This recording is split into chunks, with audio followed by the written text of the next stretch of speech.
hapon, mahal kong mga kaibigan.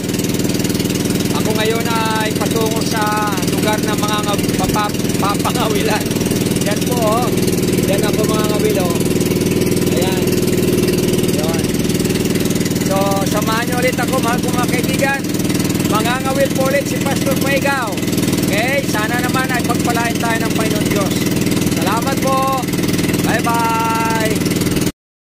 Hello, dumating na po ako dito sa lugar na pangangawilan ko po. Ang lapit ng bahay namin, yun lang po. Yun, yung bahay namin.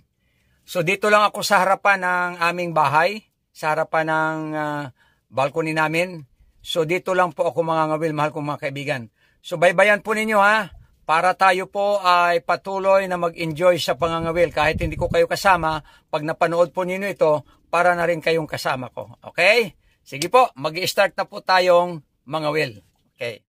Pagkan makawala, malaki to, malaki. Tingnan mga kaibigan, no? Ayan, no, nag-exercise. Mag-exercise tayo tuwing umaga, tuwing umaga, tuwing umaga. Mag-exercise tayo tuwing umaga, upang tayo ay sumigla. Bum, bum, bum, bum. Yan, ang lapu-lapong nag-exercise. Woo! Yan. Tingnan nyo mga kaibigan. Yuhuu! Mayroon tayong ulam. Tigas mga kaibigan. Yun. Salamat Panginoon. Praise God. Woo! Malaki. Yan ang lapu-lapo. Galing, galing. Yun. Kuha. Kuha. Naku, kung saan makawala. Uy, may pamain akong maganda. Maming. Yun, maming. Yun. Pusin muna itong kain dito. Nakahuli mga kaibigan ako. Ayan o. Ayan. Nakahuli ako ng buglasan. Mahal kong mga kaibigan, ito po yung nahuli ko ngayon.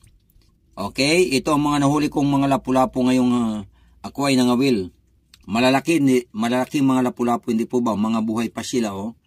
Ito ay iihawin natin at ito ay pwedeng isigang. Ayan. Oh, mga buhay pa. Talagang gusto nila lang magpa-grills, magpa-ihaw.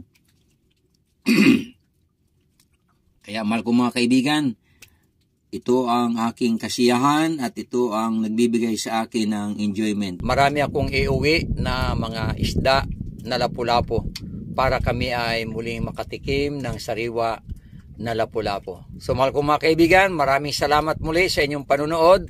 God bless you po mahal ko mga kaibigan. See you next time. Bye-bye.